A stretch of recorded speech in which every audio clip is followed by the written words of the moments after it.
Okay, that music's really loud. Let's turn that down a little bit. Good morning, everybody. Welcome to Studio Sunday, where I hang out and do some work. I hang out and do some much needed work, and I invite you guys along to, chat, draw, share with me what you're doing, all that good stuff.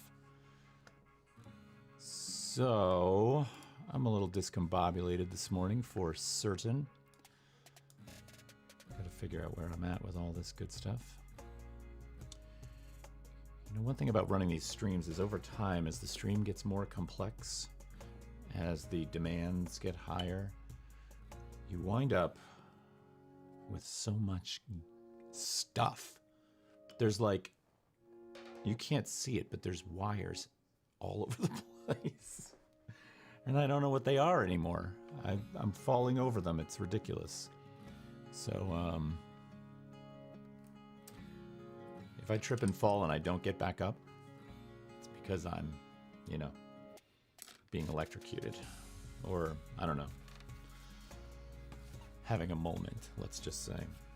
All right, so I want to go through some cards today, look at what's next. I have not had time to sit down and draw as much as I've wanted to this week. We're preparing for a lot of stuff that's coming up. And let's make that music just a little bit quieter. We have a lot of big events coming up, so I've been prepping for those like a madman. So we want to find out, we want to look through the cards today, and oh, she's got a scratch. She's got a scratch on her face. That's not some kind of material sitting there. That's a bummer. She's got this scratch right across the bridge of her nose. See it? It's like a white line. She must have gotten marred somehow. She was in really nice shape, so I don't know what happened there. That's right, we'll put some glasses on her or something. We'll make that part of the art. So I'm just looking for ones that I have already coded that are ready to go, because I know I have a few in here. This one of these three kids is ready to go. This guy is ready to go. So we're gonna work on him. Hi, Ben, nice to see you, buddy. Thanks for joining. Thanks for being such a loyal viewer. Love having you. So let's see, who else is out there this morning? Anybody here yet? My awesome 5-year-old daughter decided she wanted to buy me a pencil because she knows how much I love to draw. And she picked out a pencil that I gotta tell you is just fabulous. It's a drafting pencil. It's a retractable lead pencil, and it's a .03. So this sucker, let's see if I can get to the focus on that. I don't know if I can. Look at that. It did it for a second. If I turn my head away, hold on a minute. Let me see if I could show it to you another way. It's just going to be stubborn today. It doesn't want to focus. It's like me. Can't focus. There's too much going on. All right, whatever. Anyway, this sucker's like a laser beam. I love it. I love this thing. So really excited to maybe use this today. Going to be incorporating a little gouache into the pieces today, as usual. But I'm waiting for more people to be on because I wanted to talk about something I picked up. It's not here yet. I'm waiting for it to come. I'm hoping it's probably going to take like 2 to 3 weeks to get here because this is not an Amazon order, and it's also something that's in short supply. So I'm really excited about it. But I was going to tell the story this morning on the stream of a certain very hard to get color, a hard to acquire color. So I'm excited to tell you about that. So that's the first thing. So let me pick out a card here. I'm going to actually coat one of these cards for you so you can see how that's done. It's not that hard. There's no great secret here.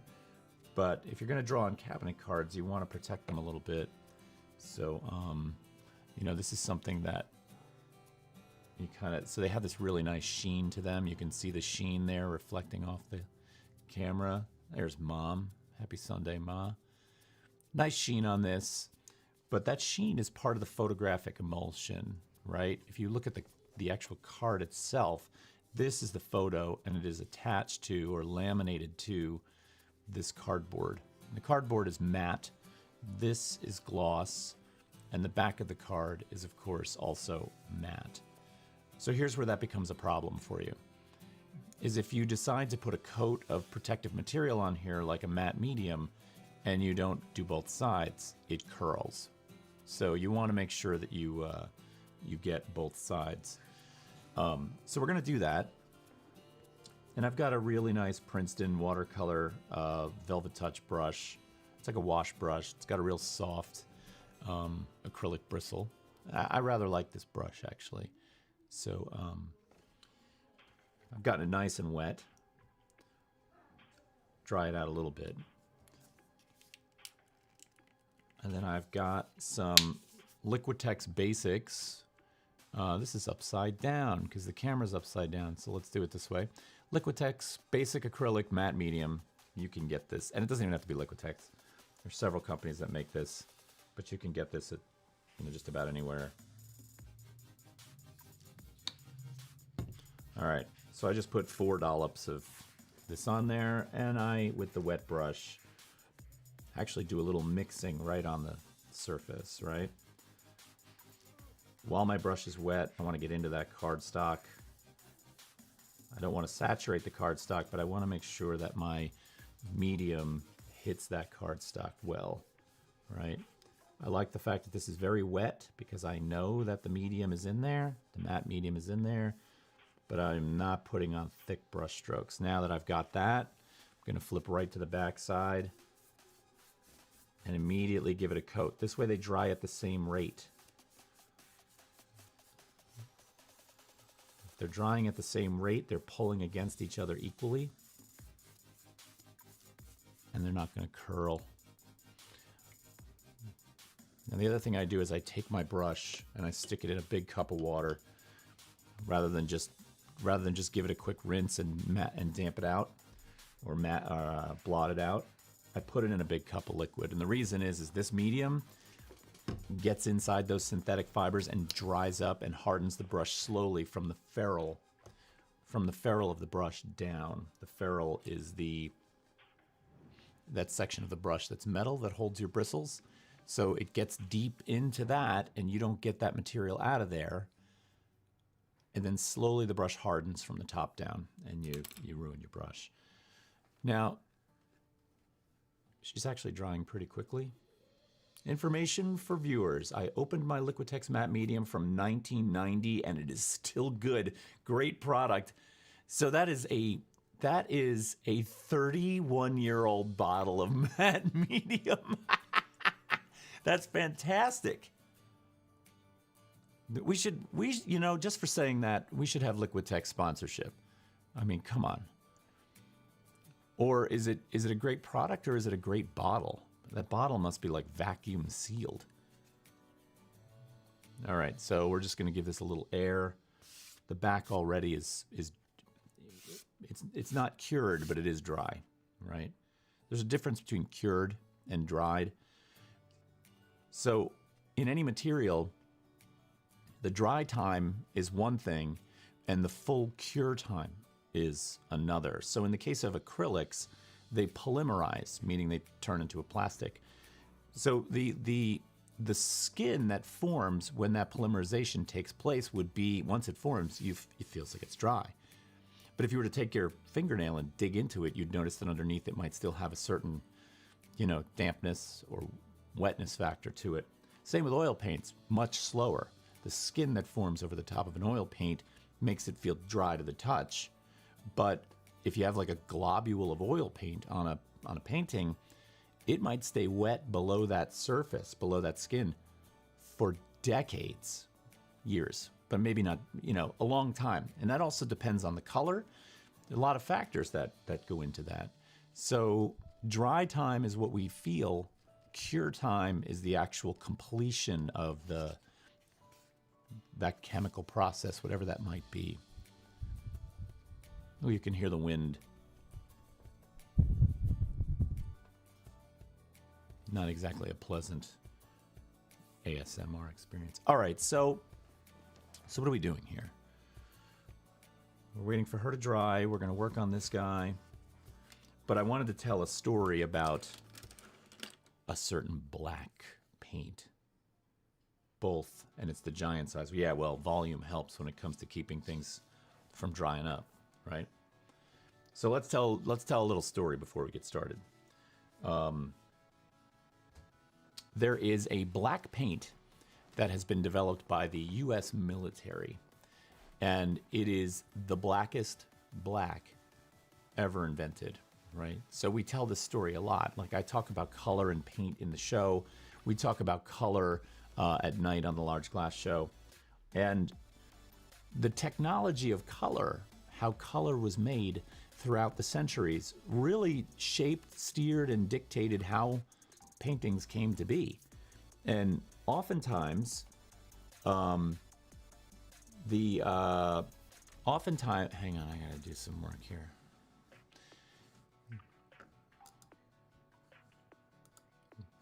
Looks like I need to get my mods up and running. That's fantastic.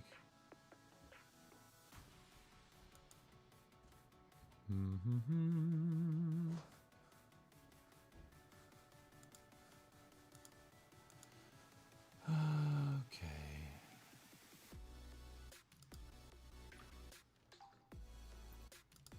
Bye. All right, that one's gone. All right, so we had in the Restream chat, we had somebody who was not behaving. So anyway, throughout history, the technology of color has dictated how painting could be made. So certain blues, for example, as they came into being, or certain purples as they came into being, you know, were the product of chemistry. They were the product of technology in many respects. And painters used to debate the stability of those colors all the time. They would be like, oh, this new color is around, but you know, it's probably only going to remain color fast for a certain period of time. It's going to fade over time. And they might use more of a color or less of a color because they were suspicious of its ability to be stable. So color is an interesting thing, and we're still getting new colors even now. You know, like day glow colors, those neonish colors. We were talking about this on the show last week. They only came into being in the 1970s, right? So they were new to us. We had never seen those colors before from a pigmented standpoint. Now, we're used to screens, right? We're used to being able to stare into our phone or into our computer screen. And so all colors are basically at our fingertips, right? But they're the product of RGB. They're the product of red, blue, and green lights that are all combining to make those colors. So from the standpoint of an electronic screen, color mixing is much more, you know, at our fingertips. But when it comes to pigment, when it comes to actually having a vehicle carry some kind of pigment that gets put on a surface, as it does in paint, we don't have them all yet, right? And so there's new ones coming out all the time. All right, so enough of that. There's a paint that was developed by the U.S. military to actually create a cloaking surface for a jet, a boat, and it's a black. And the black pigment is made from carbon nanotubes. So pigment is typically made from metals of some sort, heavy metals, minerals that have been altered or changed to bring out that color. And they have different weights to them. They have different qualities to them. They cause the vehicle that they're suspended in, whether it's oil or acrylic, to dry faster or slower because they're, you know, the chemistry is complex, right? So if I have white, I could have white that is made from titanium. I could have white that is made from zinc. I could have white that is made from lead. Lead, such a good material. And it is. If you've ever painted with lead white in oil. But of course, you know, brain damage is a problem, right? Lead is a problem. And I'll admit, I love lead paint. I love lead white paint so much in my painting that when I heard that Old Holland was going to be eliminating its Kremens white, I snatched it up. Like, I bought as many tubes as I could. So there's a flake white that was by, I think it's Winsor Newton. But I still have a giant tube of that because I love it. And yeah, I wear gloves when I handle it. So, you know, I'm doing the best I can. All right, so technology, color, yes, yes, yes. So now we've got a black that its pigment is actually made from microscopic carbon nanotubes. These are carbon tubes that are grown, okay? And they're on a scale, nanotube. They are on an atomic-sized scale. So if you could zoom in with a microscope into this black and look at the surface that is laying there, it is actually like a small honeycomb of raised tubes. Now, why is this awesome? It's awesome because if you paint a surface with this material and you shine a laser beam on it, the laser's going across the wall, it hits the black, the laser disappears. The blackness is so black, it absorbs all light, all of it. So if you paint a dimensional surface with this black, the dimensional surface to your human eye, right there in the room with you, appears totally flat. And it appears completely like a void because it is sucking in all the light around it. There is nothing out there like this. All right, so fast forward. And of course, the military makes this, and we don't have access to that. But there's an artist named Anish Kapoor. He's a fantastic sculptor, and you've probably seen his work, most well known for his sculpture, The Bean, and these big, giant, highly mirrored, concave and convex discs of mirrored surface that really play with your sense of space and depth and whatnot. Well, Anish Kapoor wants this black, right? So he, sells work all over the world. He's a very famous artist, very successful. He's got the budget, the team, and the people to hire a group of scientists, chemists to work with to develop his own version of this black. He understands how the black works, and he wants his own. So he does it. He invents it. It's called Vantablack, V-A-N-T-A black, Vantablack. Vantablack is a very, very complex process to use. You don't just dip your brush in it and paint it on a surface. It involves a bunch of processes, I think including a kind of baking. There's temperature involved.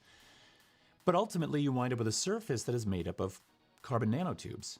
And it is insane, okay? And one of the things I knew he wanted to do with this was to paint a room with it. So that when you entered the room, there was no sense of the dimensional space that you were in whatsoever. Okay. There's an interesting element from a podcast I'm going to talk about in a second on this. But, hi, Kathy. Good morning. Nice to see you. We're talking about color right now. So Anish Kapoor develops this black called Vantablack, made of carbon nanotubes, that sucks up all light. And you know what he does with it? He patents it. And he patents it so that no other artist could use it in their work. It was his formula, his license, and I guess given the nature of a place that values its inventions and values ownership of those inventions, he said, this is mine, no one else can use it. And I think what he was basically doing is saying, I'm going to make sculpture out of this that's totally unique, that no one can touch, except for the US military, who already had their own version of this black anyway, but probably wasn't interested in making sculpture. So this made a lot of people mad. This black starts leaking out there in terms of people knowing it's out there, and the artists are like, I want that. I was like, I want that. And Vantablack, not Kapoor's Vantablack, but the military grade black was actually made available to researchers, educators, and scientists on a sample size level. So you could buy a sample of that black. It's about enough to paint a 2-inch by 2-inch square for the purposes of research, for the purposes of education. So I, as an educator, could have bought this, proving that I worked at a university. I could have purchased this. The problem is the paint that you could paint that 2-inch by 2-inch square cost about $400. And I was like, come on, Like, I can't touch that. That's ridiculous. I'm not, number one, would not be able to use it in my own applications in any effective way and justify spending that much money. All right, so Kapoor makes Vantablack. He patents it. No one can touch it. And the only other available version of it out there from whomever was outrageously expensive. Now, this was just a couple of years ago. And I've been salivating over this black for a long time. Every time I see it, I'm like, oh. Okay.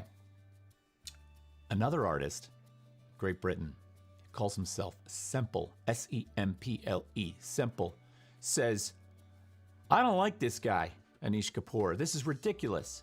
So he invents his own version of this black, and it's called Black 2.0. It comes in a squeezy bottle. It is not the same sensitivity as the Vantablack. It doesn't require this kind of temperature-sensitive process to make. You can brush it on, right? Now, if on the scale of 1 to 100, Vantablack, Kapoor's Vantablack is a 99. Let's say the military's version is a 100. Kapoor's version is a 99. Semple's version is probably a 97. Does it still absorb the laser beam? Yeah, like it sucks up light like crazy. It's brilliantly black. Semple decides to patent his. I love this guy. So that all artists can use it except for Anish Kapoor. He says the only artist who's not allowed to use my black is this guy because he kept his black from everyone else. And when you buy it on his website, you got to check a box that says, I certify that I am not Anish Kapoor or in any way related to him or in any way planning on giving my black to him. So this guy Semple and Anish Kapoor have been having a tweet war back and forth over this technology and this black, and it's really kind of funny. So anyway, Semple's Black 2.0 is available, and you can buy it, and I did, because a 150 milliliter bottle is $16.99, shipped straight from the UK, only available on his website. So if you look up Black 2.0, you're going to get taken to a website called, it's a funny name, I'll find it by the end of the stream, but it's his website. And he packages it up and he sends it to you. And he's got limited quantities, but I'm going to get that on this show. I'm going to work on a cabinet card. I'm going to float one of these heads in a deep, rich black space. And we'll see how it goes. So I'm really excited to show you guys that. And I've been doing nothing but talking to you the entire time. So congratulations, you've been sitting here letting me talk all this time. When's he going to draw? When's he going to draw? He's going to draw. Let's give my little lady a chance to dry here. So, like last week's cabinet card, this guy, I'm going to kind of continue to play off of that idea of the thicket, the branches. We'll see how that goes. So we're going to work for a little bit. Let's switch over let's go to the desk. Let's go to desk cam. Let's see what happens with desk cam. Where am I at here? Got a few things here, and let's switch our view up top. I bought this great mount for this camera right here. John Park. I first learned of Vantablack from this watch dial. Yes, I heard about the watch. So there's a watch face, I think, that's done in Vantablack, right? There's Olivia. I'm currently on a train, but I'm requesting my face. You're requesting your face. Hi, Amanda Toolin. Nice to see you. Oh my God, Amanda, thank you for sending all those awesome photos from the Alice Neal show. That was fantastic. Olivia, nice to have you here. All right, so we got to do some drawing here. So we're going to draw on her. We like her. And I have some other things to talk about as well. Some interesting stuff. I've got a great new podcast that I'm listening to. Amanda Toole says, I first learned of Vantablack from that book, Secret Lives of Colors. Yes, for sure. I actually didn't. Secret Lives of Color did not teach me about that black, but it's I have since read about it, is I guess what I wanted to say. Where can we go to see some Vantablack? Well, right now, I think the only place you can go to see it is on the internet. Although I heard that, all right, see you, Olivia. Thanks for coming by. I'm pretty sure BMW made a version of one of their cars in Vantablack, which to me sounds downright dangerous, but What are you gonna do? But I'm super excited to bring it to you guys, to actually come in here and kind of, you know, do some later. So we will see, hopefully next couple of weeks. All right, so we're gonna paint on her. And I wanna get her going with a real nice, let's see what we can do with her.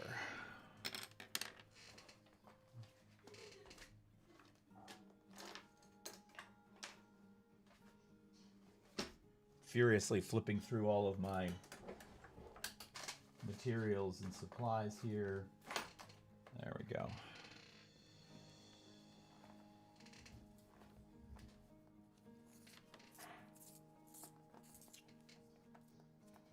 This mic that I've got now, so I don't have to have that mic sticking in my face, is just fantastic.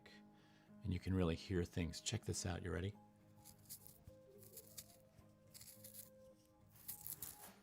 That's me sharpening a pencil. Really kind of nice. Okay.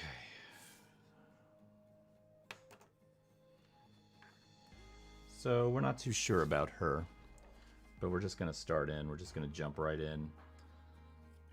And, you know, my previous guy who had this kind of thicket pushing up out of an object, hers, I think, is going to completely surround her, almost as if I can see a woven ball of sticks around her face. Can't wait to see that, John. Yeah, I can't either. I'm actually, like, just super excited. When I saw that I was able to pick that up for that price, I just jumped on it.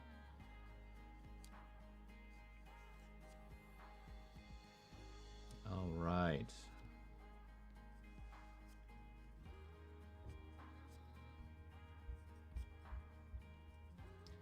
So I've realized, both on this show, when I look at the recording after the fact, and I also watch the large glass after the fact, that there are lots of little asides, lots of little stories that I love to tell. This is how I teach, right? You know, when I'm in the classroom, I teach through storytelling. It's a huge part of what I do. And so, you know, telling the story of Anish Kapoor and Simple, you know, while that's not my story, I feel like that story lends an enormous amount of value to the experience. It lends an enormous amount of interest to using something or learning something or discovering something. That is, to me, where it's at, right? So storytelling and I have a long past, a long history. My father is one of these people who will spend hours in the coffee shop talking, telling stories. And I think storytelling and understanding how to be a good storyteller can make you a good teacher. Because teaching is not just about revealing information. You can lay all the information out. You can lay everything that you want to teach out. But you have to have captive audience. You have to have an audience of people that senses and feels your level of commitment to whatever it is you're trying to convey. And we've all been there. We've had that teacher that stands at the podium and talks in a monotone voice about dates, genres, histories, with no connection. And you know what that does? That gives us no connection. So the connection comes through that same tradition we've had since, you know, we became, you know, modern, intellectually modern, which is what, I don't know, 50,000 years old now. Intellectually modern basically just means that we could communicate and we could, you know, understand that we have a place in the world. You know, we were more developed as humans. And so what have we done? We've sat around the fire, we've told stories, we've passed our histories down, and it's the way in which we come to understand ourselves. It's the way in which we come to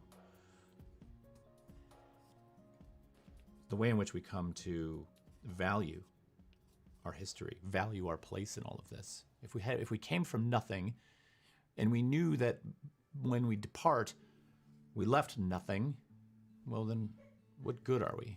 What purpose do we have? And so, storytelling gives value to these experiences. It gives value to what we know. It gives value to what we learn. And if you can't convey it like that, then, I don't know. You should maybe try something else. So anyway, storytelling. I get done with these shows and I realize, oh, there's so many more things I want to say. But, you know, on Studio Sunday, I'm drawing. And on the large glass, we're presenting an artist. We have a job to do. I can't just break off and, you know, wax romantic on some connection I had to... I do sometimes. I mean, I do. We were doing Alice Neal the other night, and I had two personal connections to Alice Neal that I decided to, you know, throw into the mix, which, you know, who cares? But sometimes people care. And that's my experience, and it helps me to feel passionate about, you know, Alice Neal's work. It helps me to relate more closely to Alice Neal's work. So how do I tell these stories then? Well, I decided, because I'm a big fan of podcasts, and I don't consider The Large Glass a podcast. I don't consider this show a podcast. To me, a podcast is audio, right? There are video podcasts out there, and there's some good ones. I remember way back when Ira Glass decided to turn This American Life into a video podcast, and I think it lasted 2 or 3 seasons. It was brilliant, though. He is, if you don't know who Ira Glass is, he is the single greatest storyteller probably in the history of ever. He's absolutely brilliant. I love his show. So I decided that maybe the way to get to this was to start telling stories through a podcast. So I'm doing that. And it's already up. It's on Spotify. It's on Apple Podcasts. It's on, what else is it on? It's on Google Podcasts. It's on Podbean. It's out there, but there's only 2 episodes. So I'm waiting until I get some more of that in order to make it seem a little bit more, you know, genuine. But one of those podcasts coming up soon will be the story of Anish Kapoor and Semple and Vantablack and Black 2.0.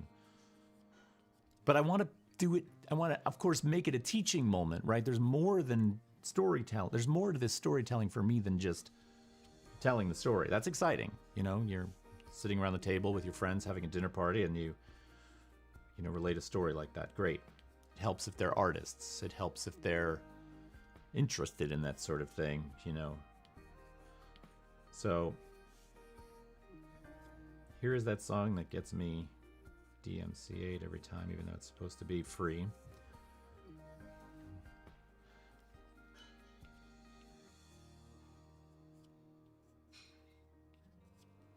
So I want to turn it into a teaching moment, and so I want to connect it somehow to something else.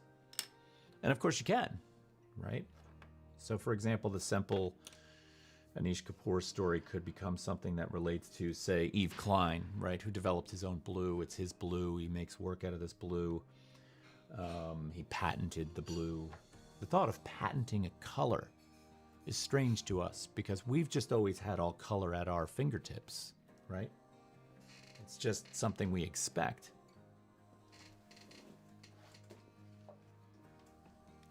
But it is a scientific invention, color.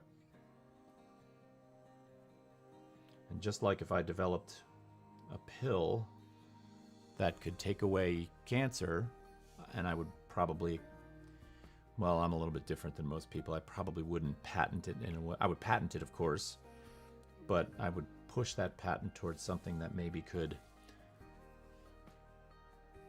help people rather than be like that. Who was that scuzzball who took the EpiPen and made it like $600,000? He went to jail for that. That was a great day.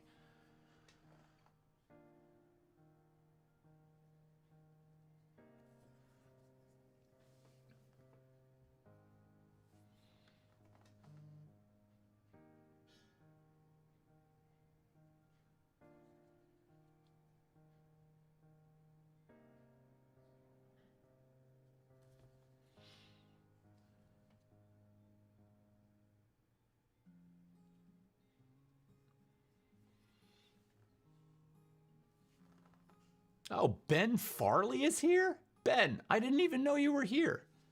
Somehow I've got two chat windows going, one to my right, one to my left, and I keep trying to glance back and forth, but Ben, that's awesome. Congratulations on the new house, by the way. That's fantastic.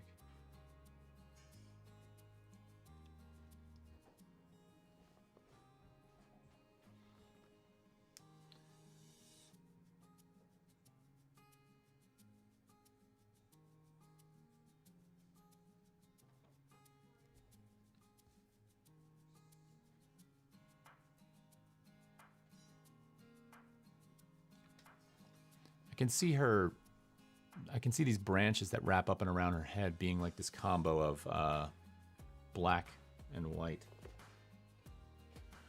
And then maybe once I build that enough, I can get in there with a couple of rich umbers or...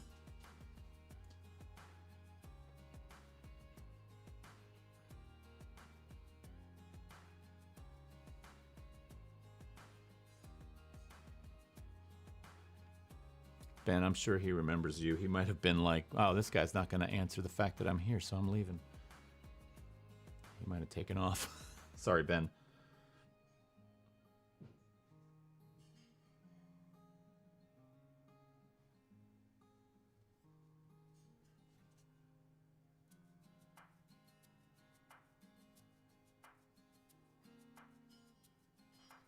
I got to tell you, the sheer preparation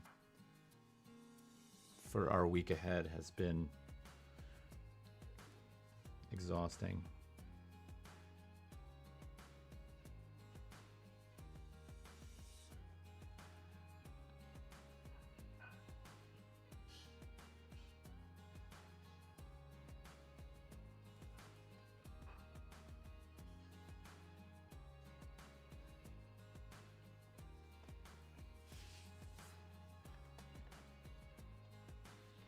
I gotta keep a closer eye on that chat.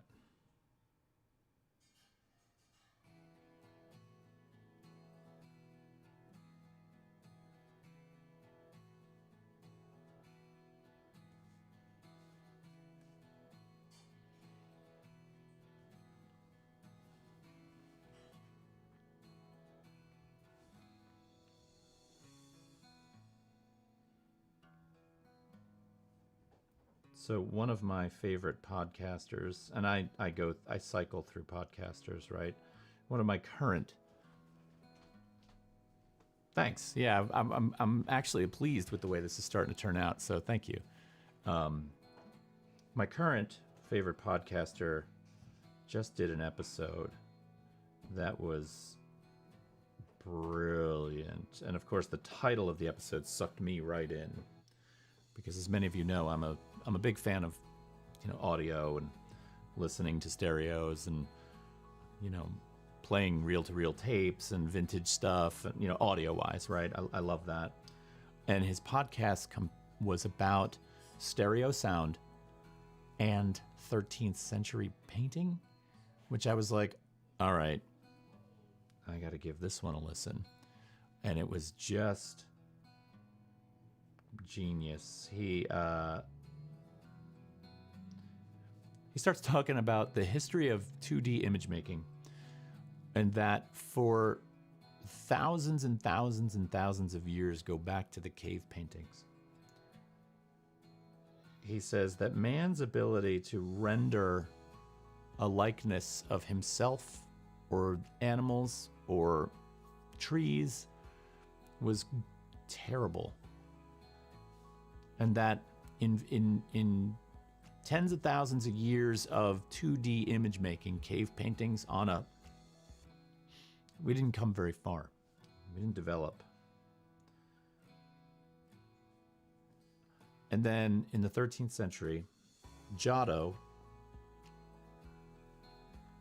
recognizes that, and through the help of having good architecture around him, recognizes that lines, like the geometry of architecture, was very different than the geometry of nature. There really isn't geometry in nature. Everything's organic, everything is fluid. It's not until you actually get to man-made architecture and, architecture of that time, even before then, actually, way before then, that you start to see that there's this linearity to the structures that, if drawn, somehow denotes, if drawn with good observation, denotes a kind of space. And Giotto was interested in that and began drawing like that. And then he jumps into Brunelleschi, and how Brunelleschi as an architect was really interested in drawing from the standpoint of understanding the engineering and weight and distributed properties of different architecture. But he sees what Giotto did, and he begins to really take advantage of that. He really begins to take it a lot further. And so this is interesting, right? But even if you employ the elements of scientific perspective, right? Layering, atmospheric perspective, the distance as it relates to size, like that person's further away, so they're smaller. All of these things that they started to observe and implement into painting, which thus, sort of sparked the Renaissance. It's not possible. It's possible, but it's hard to see if you don't have two eyes, right? If you have one eye, you lose your depth perception. With two eyes, you're actually able to perceive depth in a way that spatial relationships come into play. That thing's further away than this thing. Like right now, my hands are two distances away because you've got one that's bigger and one that's smaller. You have got some lighting clues in there. And also you have two eyes that are helping to process that image in a way that is dimensional. Stereoscopic vision. And then this guy jumps into this whole notion of how mono recordings before 1950 were advantageous, of course, because now he talks about how culture moved out of the cities to the suburbs, starting in, the 20s, the 30s, the 40s, the 50s, they start moving out of the cities. And what they lost out there were some of the amenities of things like jazz clubs and Carnegie Hall and this ability to go and listen to music live. There were recordings of music, but when they brought them home and listened to them on their record players, they weren't the same because the spatial dimensionality, the same thing that allows us to see space with our eyes, was not there in terms of the sound. And so what happens? Well, somebody comes along and realizes that you can record using multiple mics and figured out that there's a left and a right ear, right? Just like there's a left and a right eye. And they start making stereo recordings, and they start really coming into their own in the 1950s. And there's an album out. It was one of the first stereo recording albums that came out that was super popular. Well, one of the first ones that came out was actually of people playing ping pong. And they would sit around listening to recordings of actual life events like ping pong, cars driving by, a person walking in a room and their footsteps going back and forth between the two speakers. And they were like, listen to that. It's so real. It's like it's right there. Well, this was probably what it was like when painting first started to kind of have that real dimensionality. It was like, look, it's almost as if the canvas goes in to a space. So a reality like that, a shift in the way we fundamentally perceive things, sparks the Renaissance. And, in the 13, 14, 15, 1600s, boom, everything changes, right?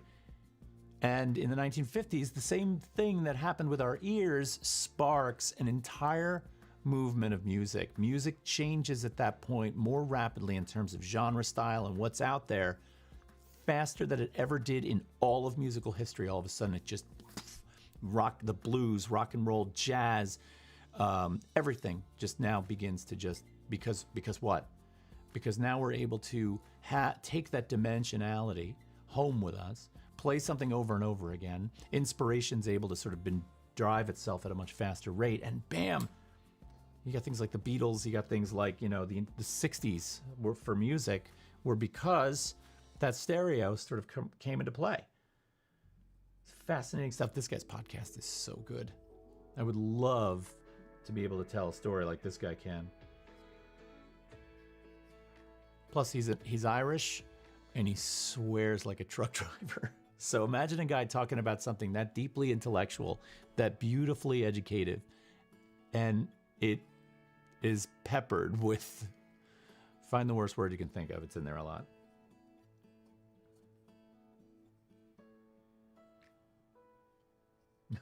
Thanks, Ben. But I was just kind of borrowing from him, right? That story I just told was really his. I don't want to take credit for that.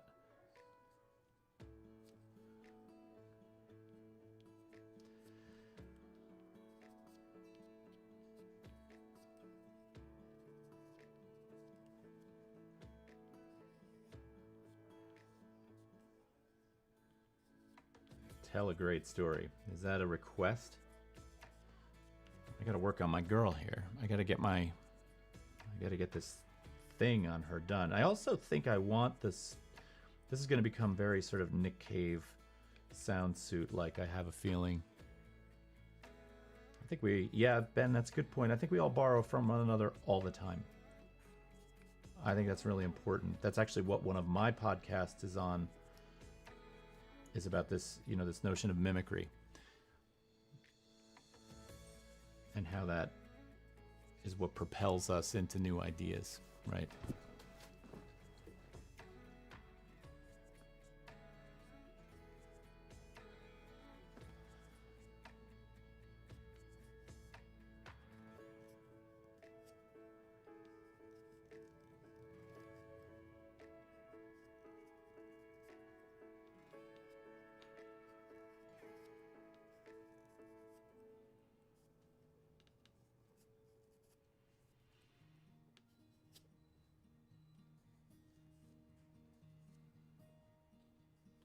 Another cousin sent me an interesting thing. He's not here watching the show right now, but he sent me this thing about storytelling and how it adds value. And this is like monetary value to something. This is an example of how it adds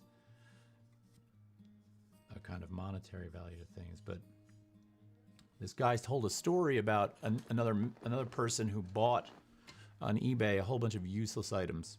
Useless meaning they had no real, the type of thing you could get in a flea market box lot. A rubber duck, a trinket, a toy, a tchotchke, but an otherwise, non-recognizable, valueless thing. And he bought them for around $1 a piece. He bought 60 or so of them. And then what he did was he hired a whole bunch of people he knew that were good writers to each write a story, or to write a story each about those objects, right? So he got a group of people together and they started writing stories about these objects, giving them a history, a past, something that made them more physical, more tangible, more relatable. And then he took those stories and he applied them to those objects and he turned around and resold them on eBay. His original investment for these 60 objects was about $60. And then with the stories attached to them, he sold them all for $8,000. Each one being bid on by people almost furiously in some cases, because they had now a way to take their relatability, that group of people sitting around the fire, giving something value, either, mostly your own history, but giving something value,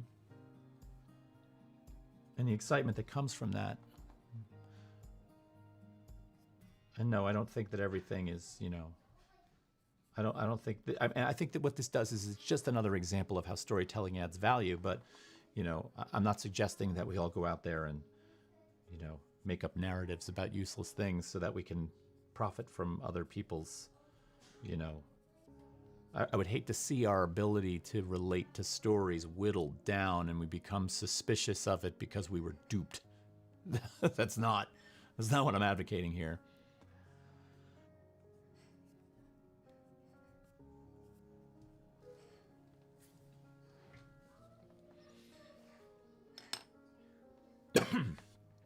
Excuse me. Sometimes it's hard to get to that mute button fast enough.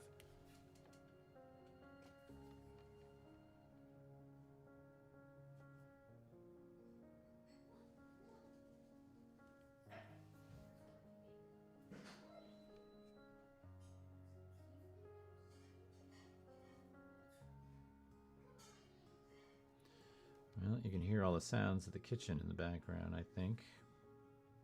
One drawback of the sensitive shotgun mic.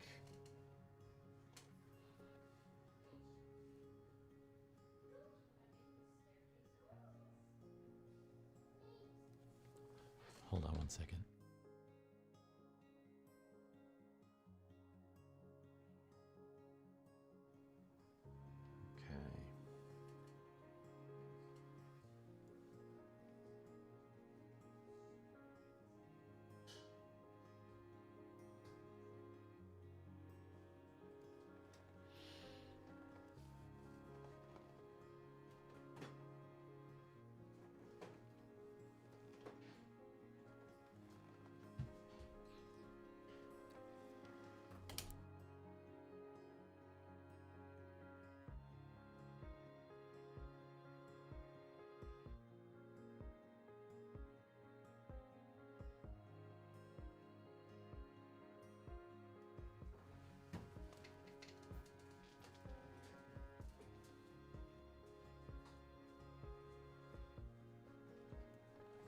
Okay.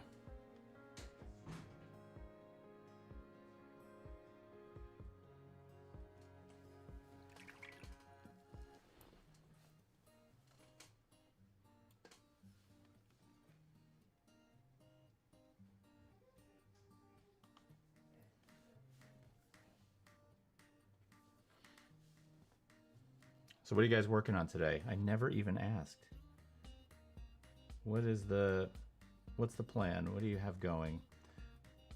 Are you making art today?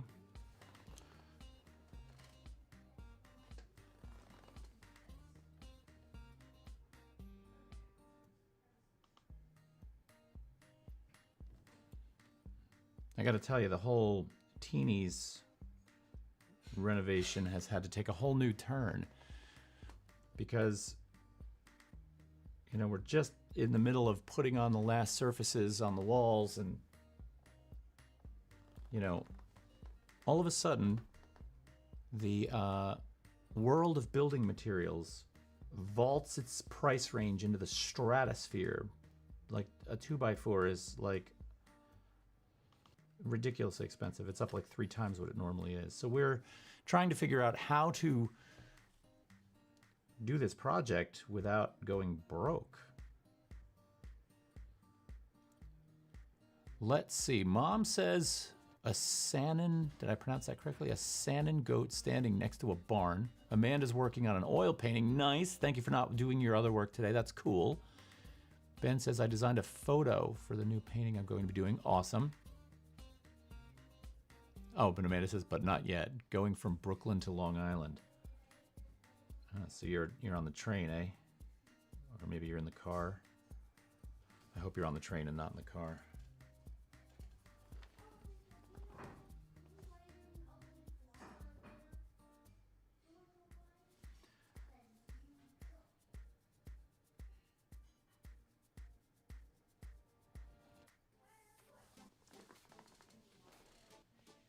I would love, love, love to be streaming this, though, from out in Teenies. The light in there is just fantastic. Oh, good for you, Amanda. I was getting worried about you every time I talked to you. You got like, you were having some heavy-duty stuff happening at work.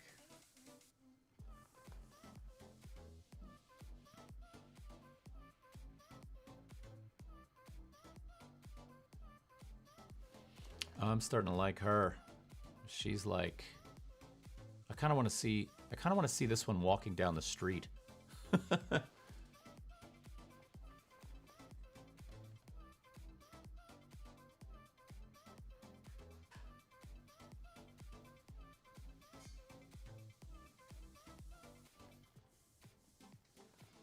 something about this gnarly texture, this spiky texture around the face that's kind of fascinating.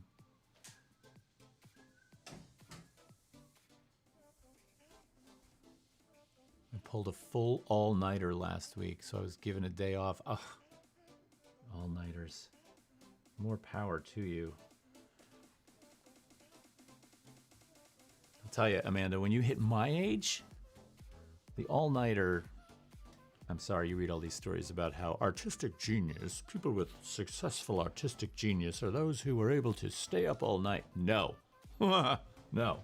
There's no, if I pulled an all-nighter, I'd be useless for 3 days. So what's the point of the all-nighter? Like, it's great. I spent 8 hours working on something and watched the sun come up. And then for 3 days, I could do nothing. My body would not be able to I have all to do to deal with daylight savings time, which is an hour.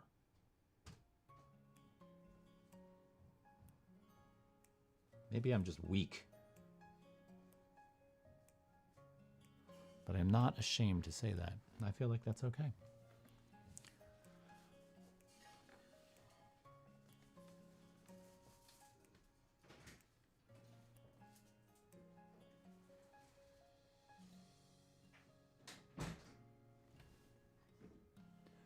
All right, so the trick to this really feeling like a layered thicket is doing just that. It's actually physically layering it.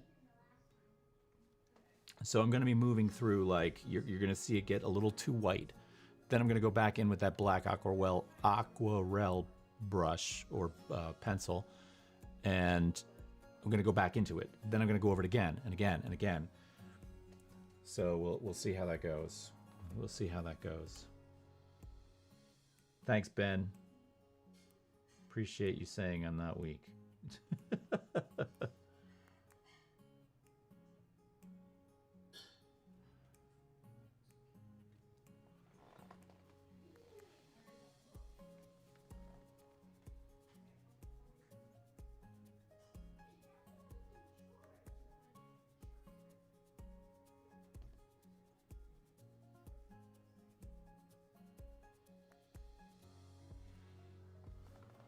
Although,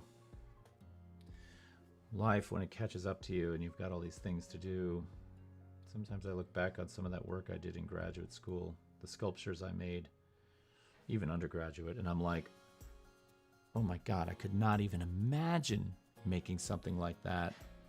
Anna Marie! Wow, hi! And Dan Ruland is here. Love the wood grain as backdrop to the rooting.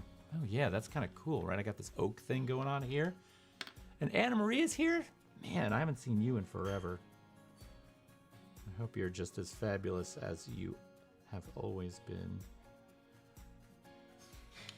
But thanks for that. It's nice to see all of you popping in every once in a while and checking out what's going on.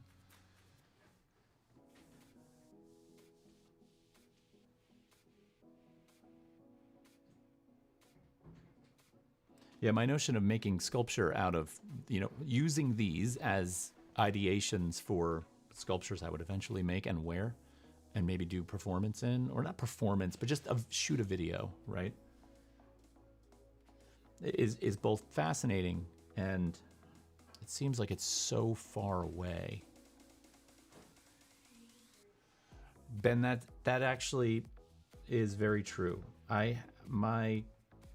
I've kind of embraced this notion of a creative practice that if I can get to it for 15 minutes a day, which, okay, that's a little low. I can usually get to it for more than that. If I can get to it for that long, I'm happy. And it adds up. It really adds up. So that's okay with me. That's okay with me.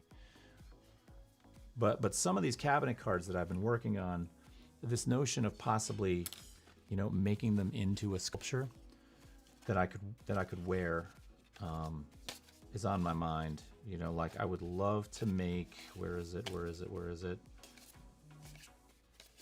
Like I kind of want to make this one, right? The glass sphere. I kind of would love to make this one, right?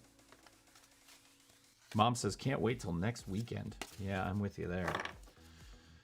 So, yeah, next weekend is going to be the Hunterdon Art Tour, and we're going to be hosting it as a show. Our large glass show is going to be hosting that. So we're going to be live in the museum on Friday night for the kickoff, hosting the party, emceeing, interviewing people, introducing people, giving you a view into the works of many, many, many artists.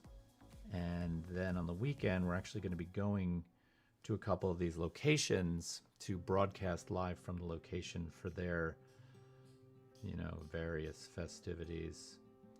So we will be outdoors.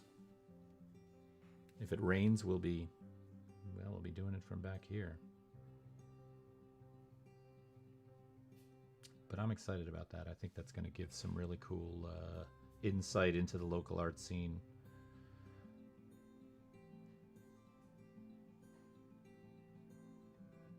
We're actually talking about next year already, briefly. So that's kind of exciting. I really like working with the people that are associated with it.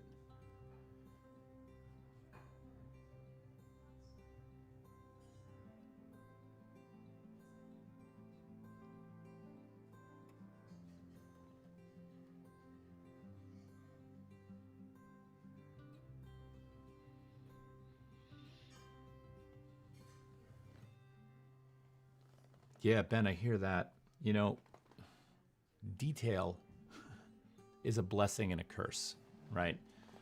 It allows you to do a lot of things that you wouldn't otherwise do. It allows you to convey things that you might not otherwise do. But then the amount of time it takes to get there, you have to ask yourself, could I have done this? Well, Dan, if you're still on, I just got your text, and that is just the coolest thing ever. Oh my God. I'm going to take a minute and just keep looking at this image that my friend Dan just sent me, because that is awesome.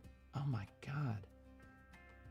Can I put, Dan, if you're still here, type in the chat. Can I share this with everybody? Can I put this up on the screen? Because this is really cool. I would love to show, but that means I'm going to have to let everybody into your house. So if you say no, that's totally fine. I'm totally okay with that. But let me know if I can do that. Because if I can, I think that would be really awesome.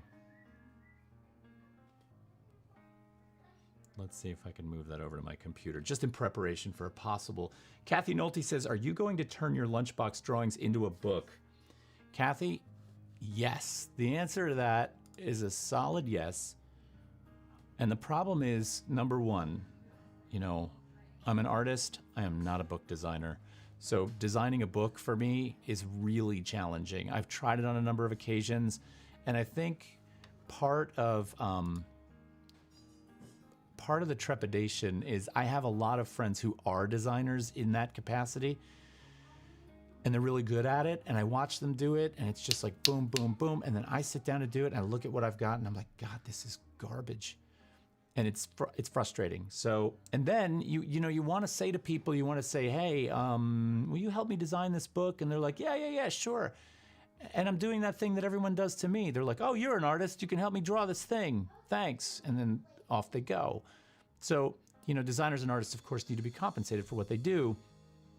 And just getting that book off the ground is hard. Maybe a Kickstarter campaign, maybe. But I'm working on it. Hold on, I'm gonna ask Dan now if I can put this up, because I think he might have. Can I show this on the show? Let's see what he says. Let's see if he lets me. Because I'm gonna preempt showing you this image with a story, because that's what I do. All right, let's go back to working on our branched lass. Because she's pretty wild looking right now. Oh, he says yes. All right, you gotta see this. All right, I'm gonna figure out how to pop over to this for a second. Let's go here, and give me a second. So, okay, so here's the thing about my friend Dan. Is a designer, number one. Number two, has one of the most exquisite houses. It is a cabin. It is a log cabin. It is just gorgeous. I'm in love with it. And the walls, there's a material between the logs and the walls. There's a name for it. I can't remember what the name is. If you guys know what that is called, let me know. I forget. Oh, it's coming in. Why is it coming in sideways? That's wrong. I think it justifies it sideways, but I don't want it like that. All right, hold on a minute. Maybe this one will work. Ah, it's coming in sideways. I don't want that. Can I rotate that? No, I can't. You guys want to see it sideways? It's going to come in the wrong orientation. Anyway, there's this beautiful material between the wall, between the logs in a log cabin. It's white, it's crisp, it's clean. And Dan loves art. He hangs a lot of art on his walls, and then he's got this TV, and his TV is made to look like a painting. So when the TV is off, it looks like a painting. And if you were to walk into his house and see this wall, there's no indication whatsoever that this is backlit like a TV screen would be. It just looks like a wall of paintings with one big one in the middle. And that big one is in fact the TV. So he took a screenshot, or he took a photo of watching the show, and then he popped that up. He sent that over to me. So this, unfortunately, is coming through sideways, but look at how gorgeous that looks on the wall. It's just crazy. I love that. Surrounded by all those paintings, and then that nice, beautiful horizontal, or in this case, vertical, banding of the material between the walls. It's just chinking. Yes, Kathy, chinking. I knew it was a funny word, but it's called chinking. So all the vertical banding there, which should be horizontal if I could get my act together, is gorgeous. Look at that. I am honored that I am on that wall. All right, let's get back to work here. Let's do some. Let's get back to Our Lady. Chinking. Plus, on the outside of the house, the chinking on the outside of the house is perfect. It is perfect. So, really beautiful place they have. I'm going to go back in with a little bit of black now. This is that aquarelle black. Oh, and you know, another thing I could do is I could get in there with my 0.03, this mega fine, you know, and get some real hairline texture in here. The finest of the fine branch. It's almost hard for my camera to focus on this. It's so fine.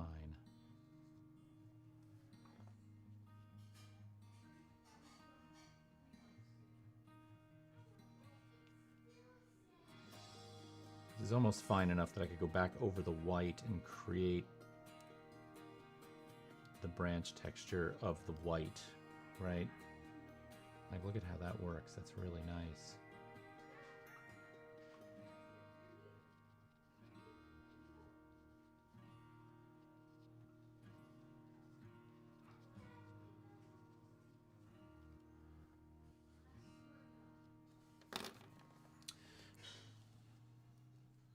Okay.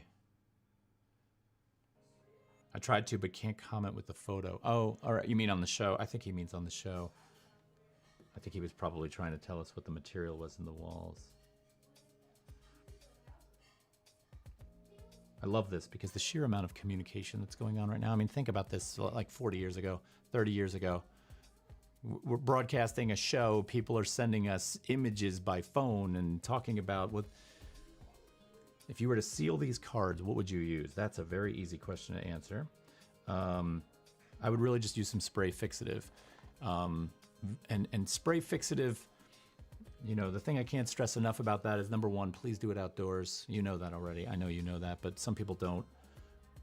And the other thing about spray fixative is the thinnest possible coat. Once, let it dry. Do it again. Don't overdo workable fixative, because what you can do is you can wildly change the sheen of your piece. That won't run the colors. Not if you do it in very, very thin, one pass, just quick, right? Let it dry, and then hit it with the next one. It will not run the colors now. Remember, you're not brushing that on. You're not agitating the surface. You're just, it's like a quick little pass.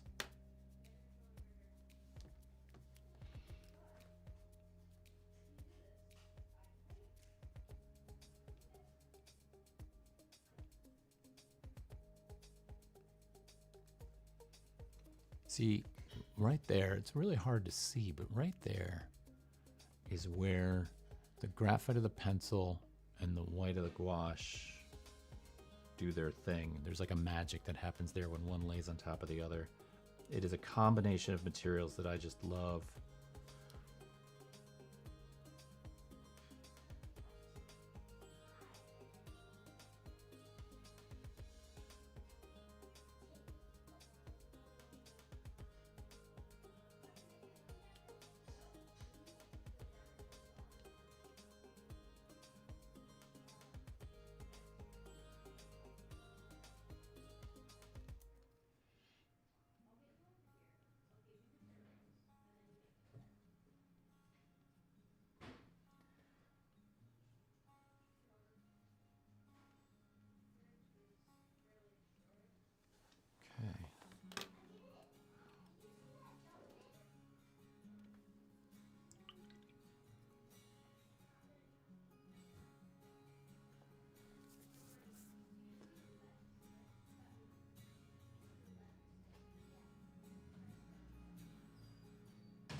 Did you, Ben, when you say you sealed it, that's a painting. Did you varnish that?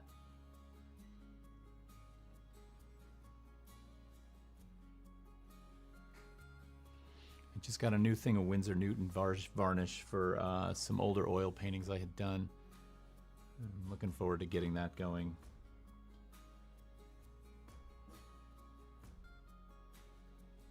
Varnishing a painting is like magic.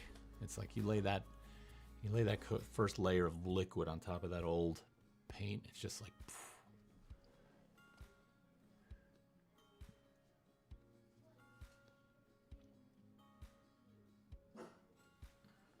Uh-oh. The dog is on high alert.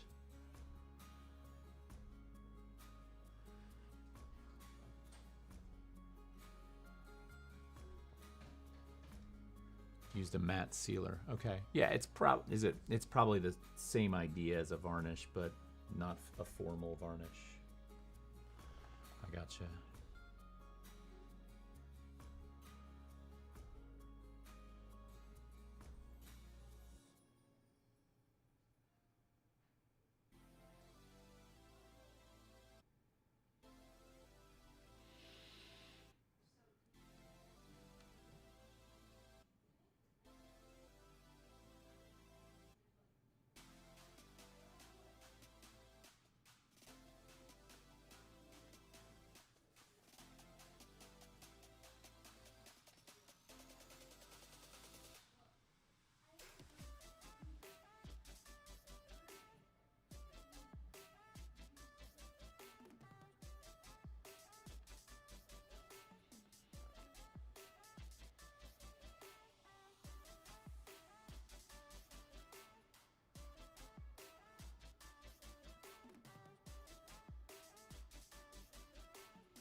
I guess the goal on this would kind of be to possibly get enough of a layering of these branches, roots, whatever you want to call them, to make her disappear. But I think this kind of needs a little bit of that sepia tone back there in order to help push that forward. I feel like if I overdo this, I mean, what the hell, let's overdo it, right? I mean, who cares? It might be worth looking at.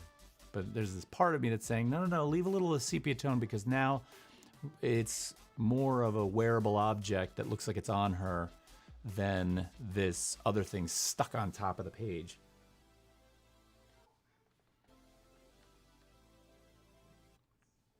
Oh, well, the varnish I'm using on my paintings is also Winsor Newton. They make great stuff. You hear that, Winsor Newton?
Yeah, Ben, you're the first person I have ever known that could get that kind of quality out of a water-based oil. I've always been like, I tried those a couple of times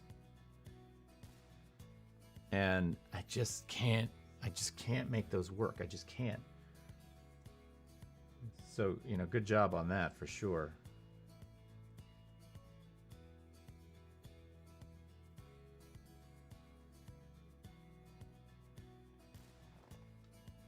I mean, I might have had a crappy brand.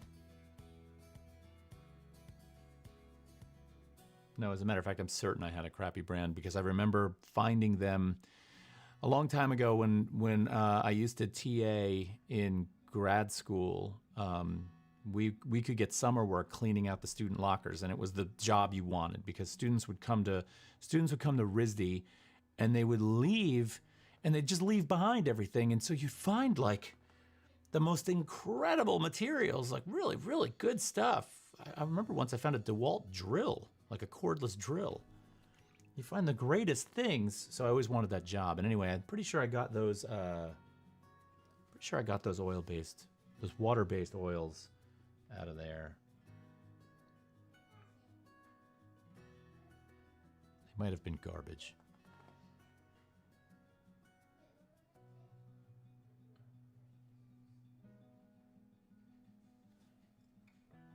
We got to get back in. This area is getting a little bit wonky, but that's the job of the next pencil, right? We're gonna help to define a little bit of that with our graphite and our blacks.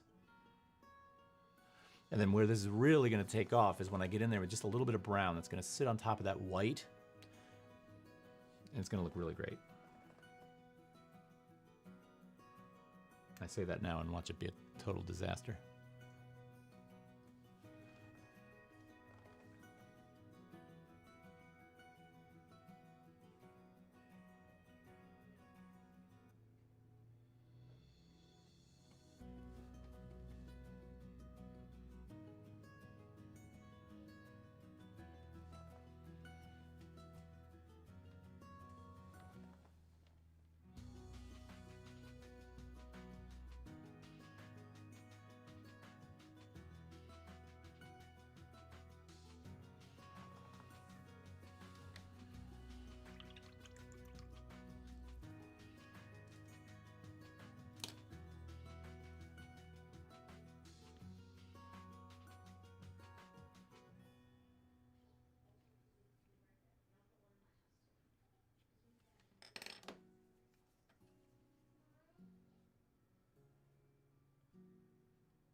I don't know if you guys can see it, but sometimes when I employ the sharpness of this mechanical pencil on top of that gouache that's got a kind of thickness to it. It actually can peel some up. You can almost sculpt it. You can almost carve it, which is really kind of nice.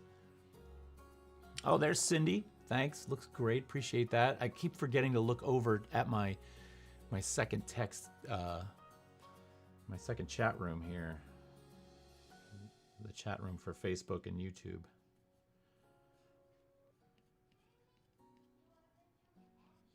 I'm not ignoring you. Good to see you, Cindy. Thanks for coming.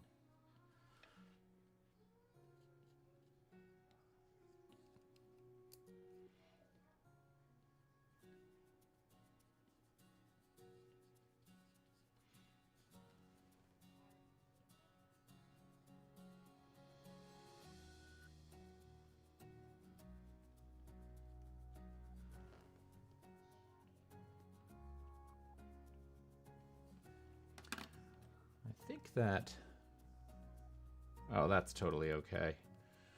We have a very loyal group of viewers that are here some days, then they have obligations. That's totally okay. We won't put you on any kind of strike list.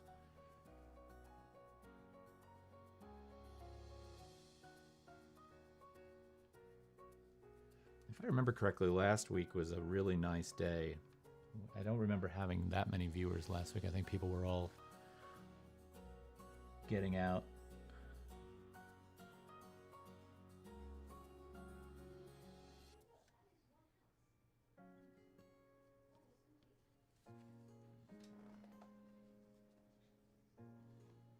The Queen of the Birch Forest.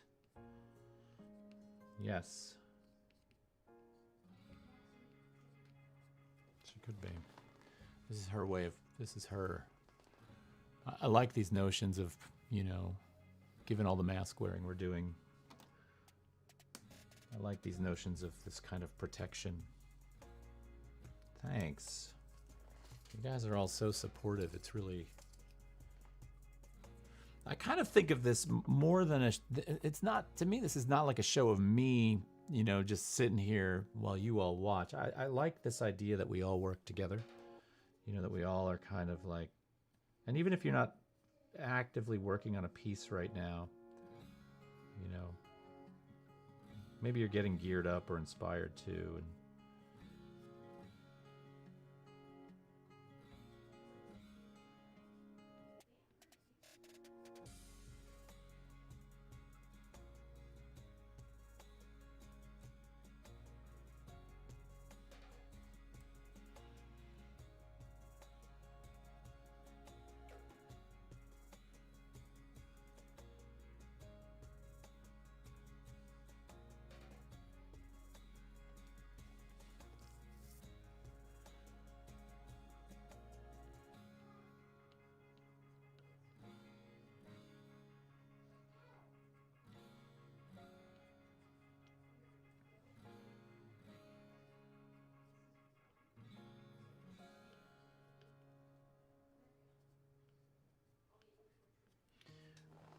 so if you guys like,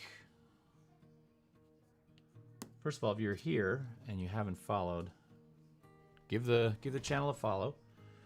It's always nice to have people along for the ride. If you're here and you like this chat community, you like the ability to bounce, I went like Amanda Toolin sending me images from the Alice Neal show because she was over there checking it out. Or, somebody saying, hey, what's the best way to seal coat this because I'm really not sure. Or, hey, take a look at what I'm working on right now, which I know is a vulnerable move. I get that. But we've already developed. Amanda says, I had breakfast during the show last weekend with Esther from our section. Oh, really? Oh, that's awesome. How is she doing? That's fantastic. Oh my gosh, that was so, it was so long ago. I mean, you guys were so young then, and you have lives now. Don't even tell me. I don't even want to know. I don't even want to know how many years ago it was. I mean, I look at some of these students of mine that I had in 2005, 2006 as freshmen, first years. I see them on social media now, and they're like they're having kids. They're full-grown adults. They're like, it's like almost, it's so hard for me to wrap my head around. There's one student I had who I had him in summer academy. In summer academy at Parsons is a summer course for like younger kids. I think the first time I had him was when he was like 12, maybe 11. And then he had summer academy like 4 years in a row. And then he came to Parsons and he went through it and graduated. And then he went out there into the world. And I'm just like, time's going by way too fast for me. 10 years ago. Yeah, exactly. So, oh, good. You guys are good friends. And Laura from Section A the weekend before. That's really cool. You really make good connections there. I love that you guys keep that together.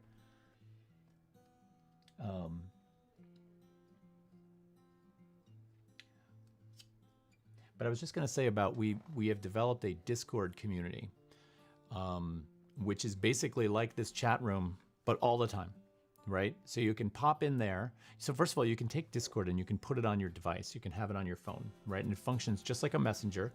And when somebody in the Discord community says, hey, I want to fix this with some kind of sealer, what should I use? And somebody else is like, oh, I use, Krylon workable fixative.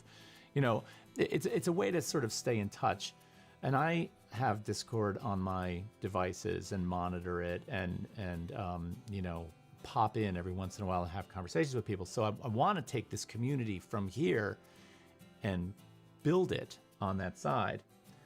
Now, we also finally, the Large Glass and Terry and I started our Patreon account. And that Patreon account, if you become a member of the Patreon, you get access to certain things through Discord that,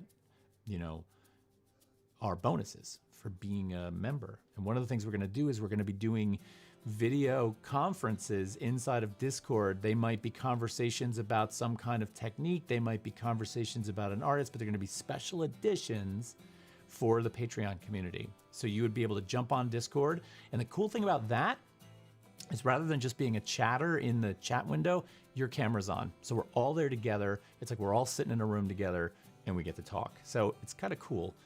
So if you get a chance and you're curious about that, go check it out. It's coming together.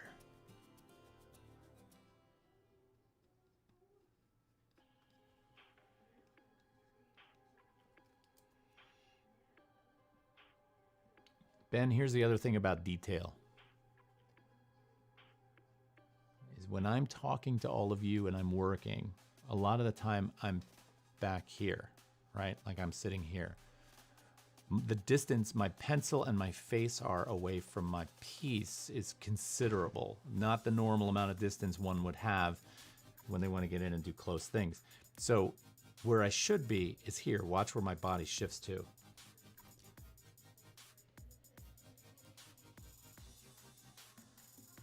That's a big shift in distance. So a lot of this process is done being further, but that's a good thing. Because not being able to see it and have total control gives me a kind of like, there's a looseness to it.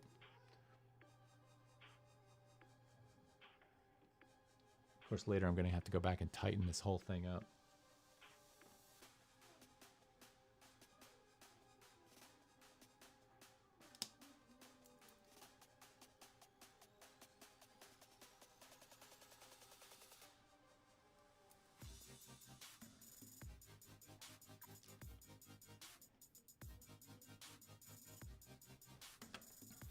All right, back to some white paint for a little while.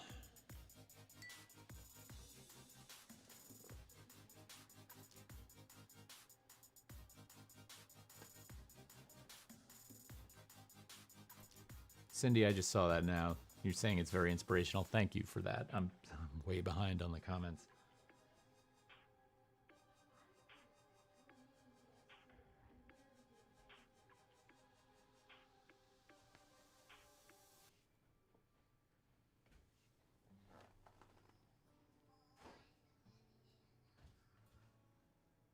Okay, so YouTube you can subscribe, but on Facebook you can't. So subscribing, the funny thing is different platforms use the word subscribe in different ways. On YouTube, if you want to follow somebody, you subscribe to them and you click the bell and you get the notifications for when something happens, either a new video is uploaded or whatever.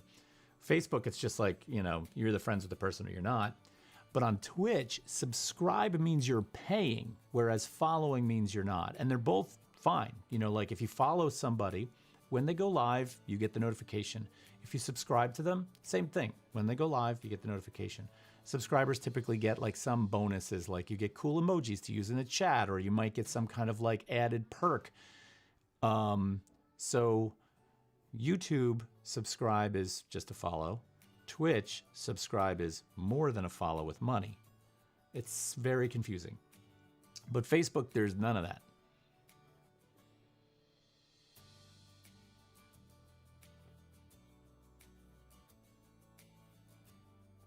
Now our 100 and Art Tour coverage this coming weekend, April 30th, May 1, May 2, that'll be on YouTube and Twitch, not on Facebook. Just to let you know.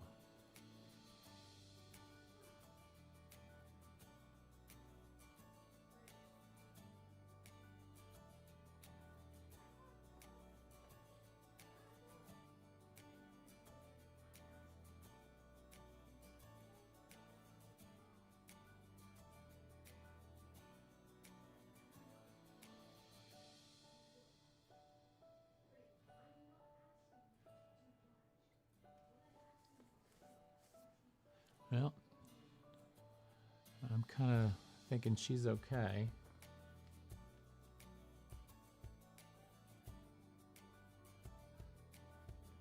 I mean, Cindy, you'll notice that this broadcast, when it comes through on Facebook, actually comes through my personal page, not the page for the Large Glass, because there's a Large Glass Facebook page that you can follow, but we don't stream the video on that. And the reason is all these like platforms that we can utilize to get our broadcast out there, you can do that, but they make you pay through the nose for it. It's free for me to put this on my Facebook page as a personal page, but as soon as you want to apply it to what might be a business, they get you. They know.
Yeah, we're getting somewhere.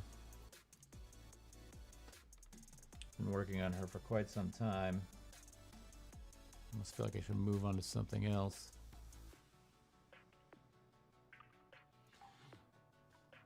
But there is, for me right now, more value in getting a piece done in 2 hours.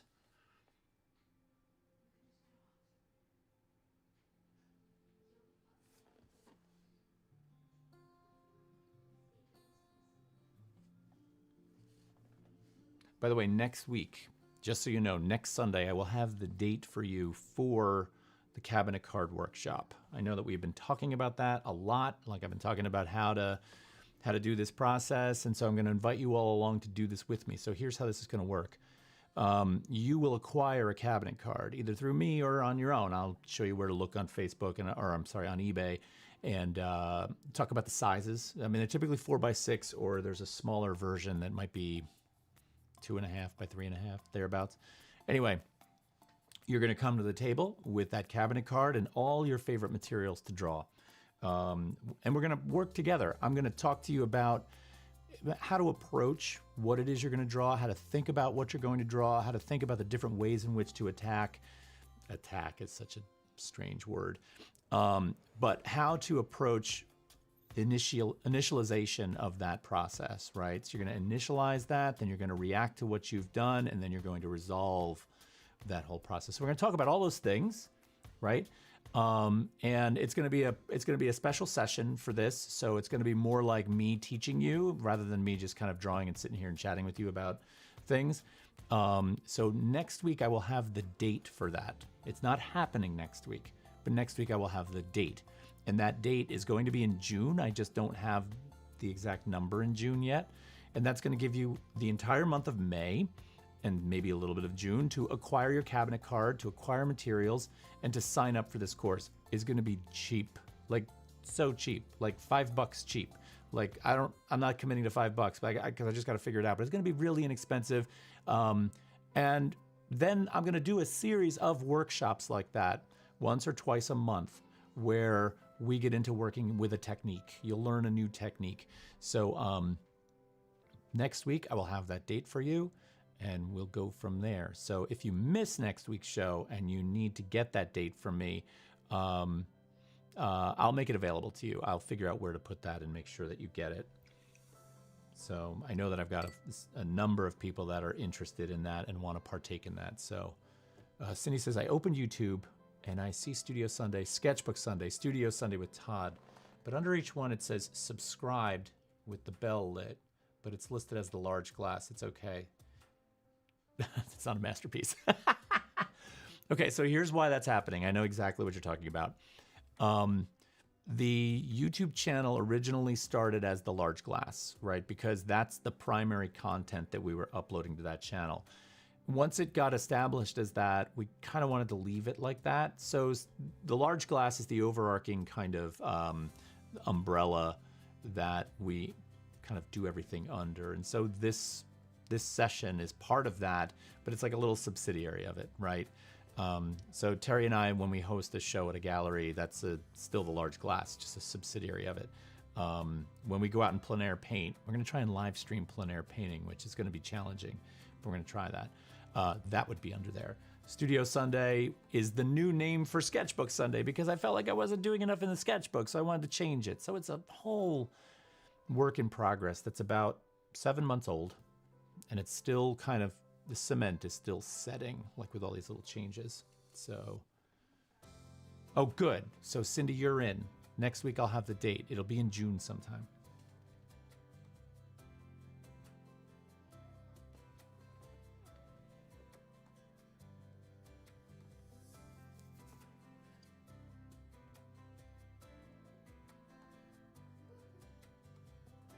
Yeah, I'll have a little lecture, a slideshow. We'll look at other cabinet card art by other artists. We'll talk about how to approach it. For the cabinet cards, would you include a few recommendations for materials? I would, actually. So what I'm going to do is I'm going to have a whole list of materials and links to those materials on a web page that I'll direct you guys to. So you'll not only see information about the cards themselves and what to look for and the types of cards that work better than others, but I'll also have links to things like really awesome gouache, several different brands of pencils, and the different hardnesses of those leads that you might want to think about acquiring. And then, of course, what you bring to it, right? Maybe you'll bring some Black 2.0, or maybe you'll bring some collage elements, right? And maybe I'll throw some links in there for the appropriate glue to use in there. I'll put a link in there for if you want to fix it with some fixative afterwards. We'll put that in there. So it'll be a comprehensive list of everything that you might want to consider, but don't necessarily need to buy, okay? And you could have whatever you want from there.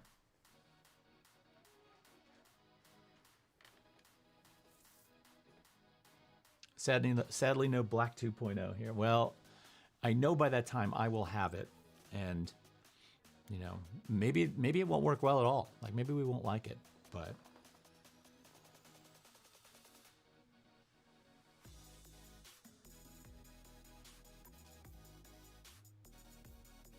Yeah, I just have to get past this whirlwind weekend that's coming up with the 100 and Art Tour, and then I'll be able to wrap my head around getting all this other stuff in place.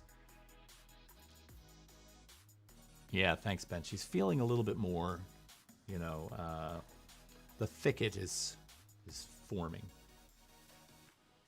You know, the thicket in this old one, and by old I mean last week's, came together when I put, like, there's something really, really nice about some of the depth in the way the blues, that's a Prussian blue and a white sort of interact together. I like that kind of, you know, down inside the wooden frame. I like the way that, oh, there's a name on the back of this. Joel T. Noster, Uncle Tom. Wow. It's kind of funny to see. Like, look at that on the back. There's some handwriting.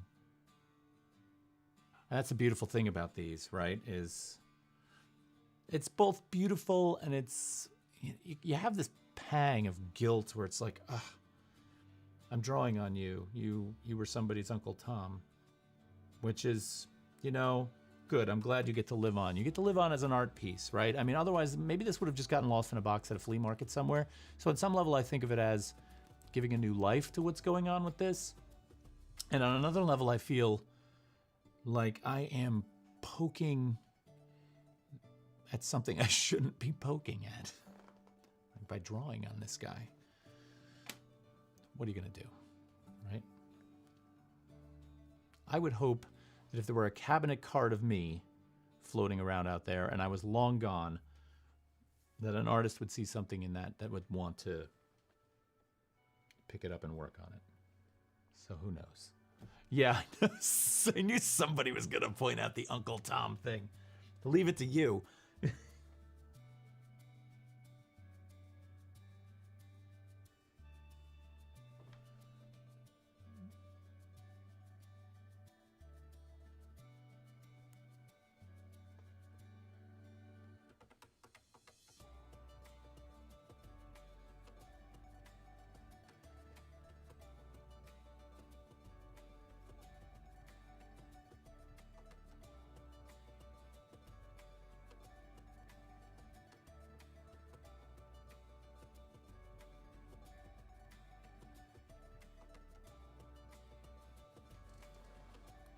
All right, we're closing in on the 12 o'clock. Oh, thanks, Ben. The green glow. Yeah, that was a weird choice on this guy to put that in there. But it worked.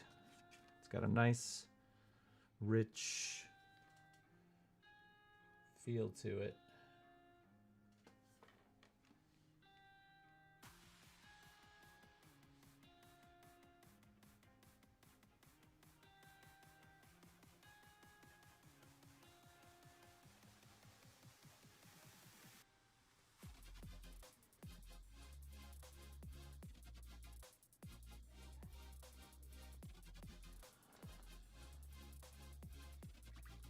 Oh, Justin Robbins, how are you, man? Good to see you. I'm glad you're liking the podcast. That's really cool. I miss you since you moved to Colorado.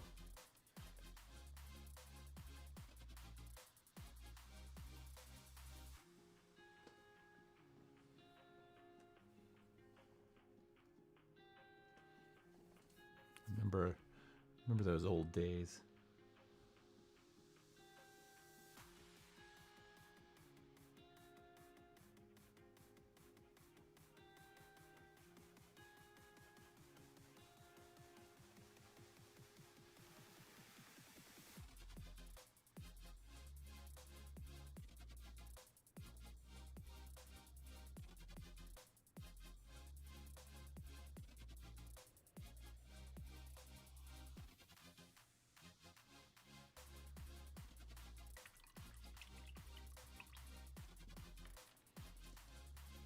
All right. Well, one of the things about this gouache, the white gouache on this, is that it really, really needs a chance to set to more than set up, but almost cure. So this is what I was talking about before, and how something might seem dry, but it hasn't fully cured. It's skinned over. It's started to go through its process. In the case of gouache, basically all the water is leaving the material and allowing the binder and the vehicle to solidify.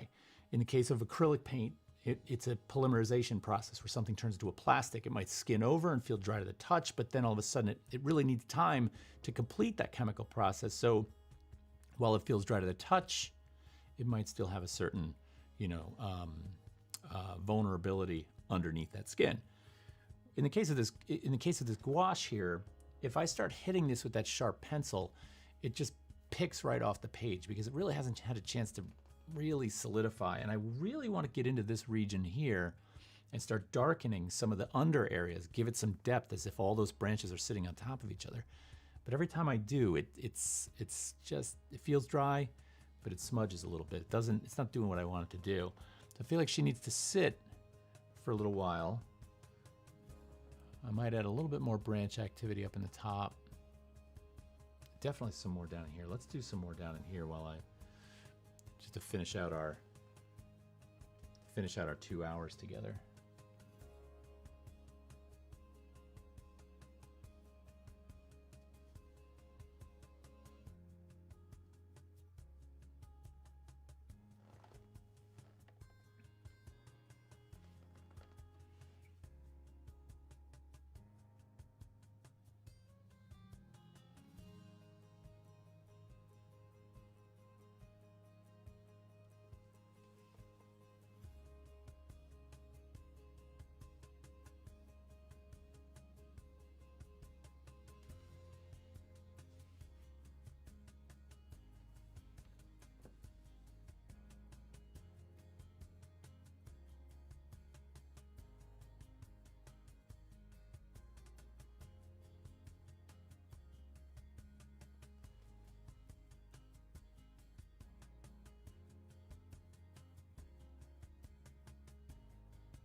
The other problem with the gouache is, on my tray over here where I'm laying some of it out, it dries quickly. It skins over quickly, and it's not as juicy and fluid. I gotta keep putting more out.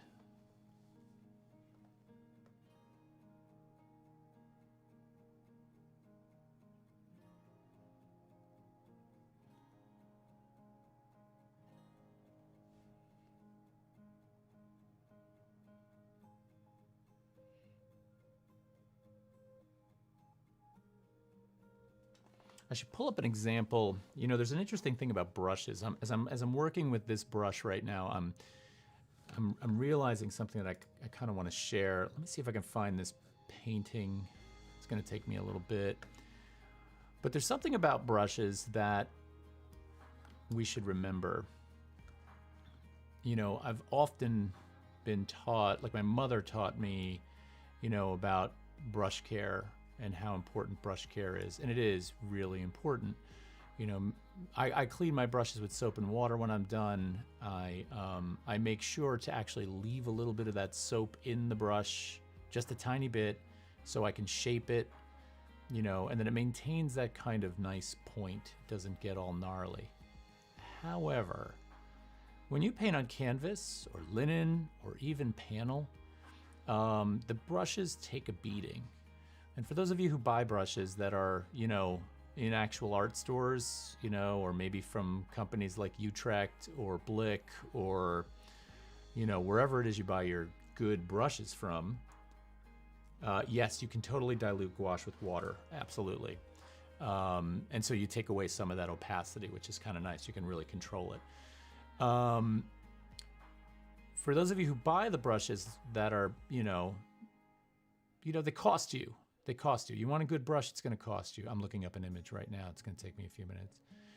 And you want that brush to last as long as it possibly can. And then all of a sudden you notice one day, from all of the scumbling, from all the dabbing, from all the beating of that brush, because you do give a brush a good beating.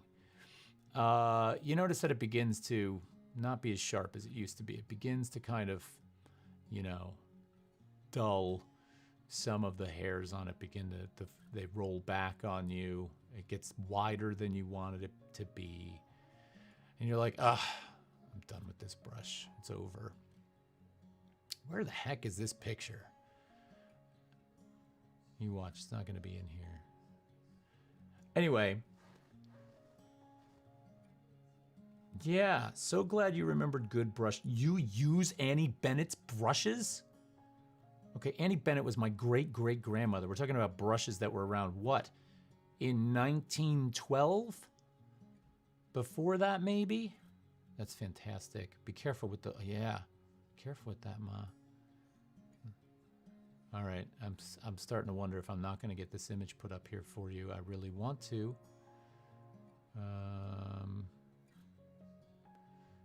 Looking for it. Anyway, my point here is this, is as those brushes begin to deteriorate, they can actually become your best friends in this process, okay?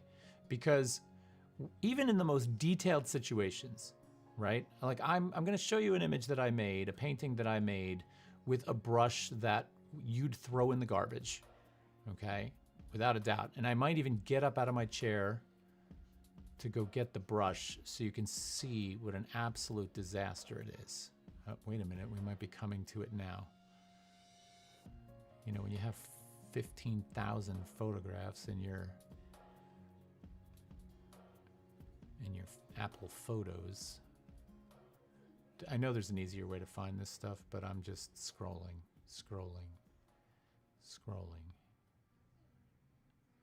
Oh, yeah, we're getting there. We're getting there. We got to the Raptor workshop. I'll tell you about that another time. Almost there. How about the 1800s? Yeah.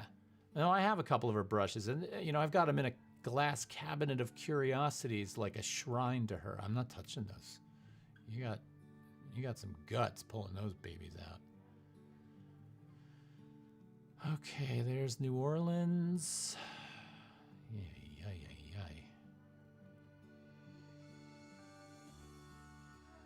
All right, we're almost there. I keep saying that. It's entirely possible. I don't know what I'm doing.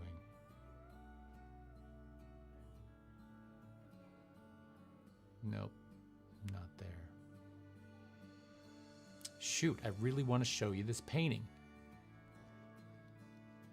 because this really drives home this point about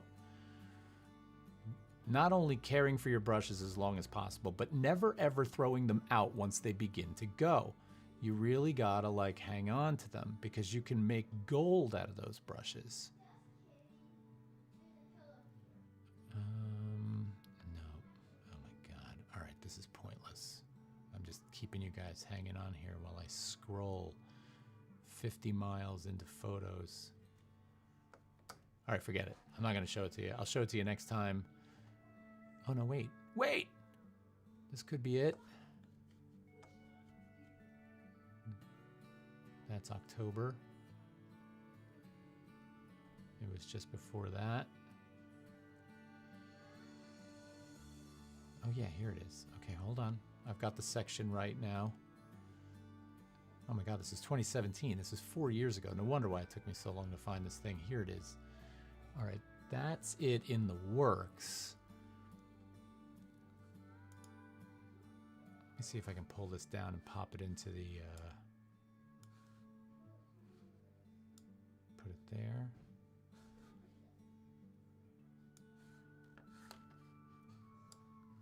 It's coming. It's going to take me a few seconds. It's got to load. It's so far back in the whole history of things that it's just not going to show up right away, because I think it's got to be downloaded.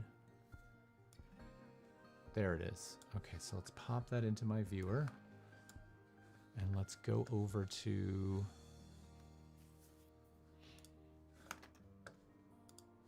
All right. And I want to grab a detail also, because I think the detail says a lot. All right, now let me get the brush. Okay, we're almost done with the show for the day, but let me get the brush.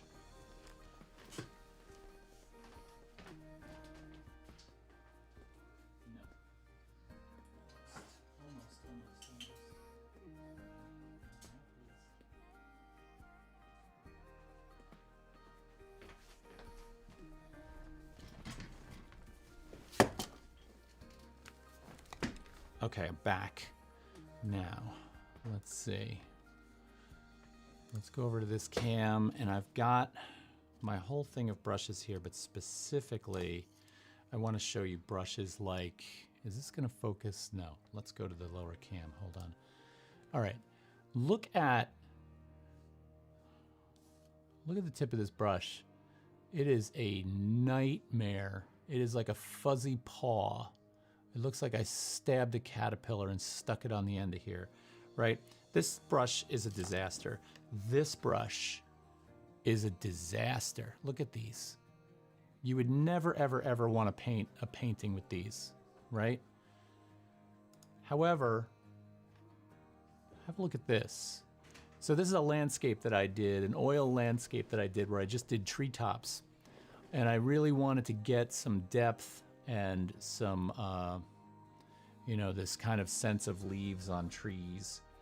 And let me get a detail in there for you so you can kind of get close in on that. And you're really able to take this kind of brush and do something totally fantastic with it, right? So the point here is that, you know, hang on to those brushes that look like they're trashed or look like, you know, you're never going to be able to do anything with them, because you can really, really make it happen. So, yeah, you guys are really nice. Thank you. Yeah, no, this painting was a lot of fun to make. I really liked working on these very long verticals. And you can see that whole area to the left isn't done yet. I worked very linearly. Like, I'm always a big advocate of work all over the canvas. Don't stay in one spot for too long. But this one was like, thanks, Kathy. Thanks, Ben. Thanks, Cindy. This one was really a challenge. So yeah, exactly, Mom. These brushes are the very best. So if you want to get into something that kind of has that sense of detail, hang on to the garbage. The garbage is important. I got this. This is just one of like 5 jars that I have that always falls over. And that, my friends, is going to bring today to an end. Let's take a quick look at our girl. She's still in process. Mom says, you know, I'm going to steal that landscape someday. All right, I'm going to tell you something, and you're probably going to drive down here and hit me with a bat. But I gave it away. So if you're going to steal it, you got to go to someone else's house. I gave it as a birthday gift to Terry's dad, who is a fantastic painter, and he fell in love with it. So it's mounted above his piano. He loves it. Don't cry. You get plenty of my work, all right? I don't want to hear it. All right, so anyway, here she is. She's done. Oh, Twiggy. You know, Cindy, you have to come to every show, because you're like a good point of humor in all this for me. This is perfect. That Robin Williams thing you did last time was like priceless. Yeah, Mom, you can yell at me later. All right, everyone. Thanks for hanging out today. I really appreciate it. It's always good to have you. It's always good to draw with you. I feel like I get stuff done and I have fun because I get to hang with you guys. Listen, big week this coming week. All right. So Tuesday night on the Large Glass, 8 p.m. Eastern Standard Time, we're going to be live from the Brownstone Art in Brooklyn, where they have a new show by a painter named Michelle Mackey. And we're going to be hosting that reception. There's going to be a Q&A with the artist. She's going to be talking about her work. We're going to be talking to her. It's going to be a really fun show. So make sure to come to that. And then Friday night, 7 p.m. Eastern Standard Time, that's Friday, April 30th, we are going to be hosting the reception for the Hunted in Art Tour at the Hunted in Art Museum. I have a feeling there's going to be a lot of people watching that show. So please join, jump in on the chat, meet some people. You actually get to see the artists that are going to be on the tour Saturday and Sunday. So you can make decisions about where you might go to see that work. There's going to be outdoor activities. There's going to be indoor activities. So you can decide what you're most comfortable with. And you can plan how you may or may not want to attend that event. And then, of course, May 1 and May 2, Terry and I are going to be streaming Friday, Saturday, Sunday. So all kinds of events going on. So pop in on us, pop in on the channel, and, you know, come see what we're up to.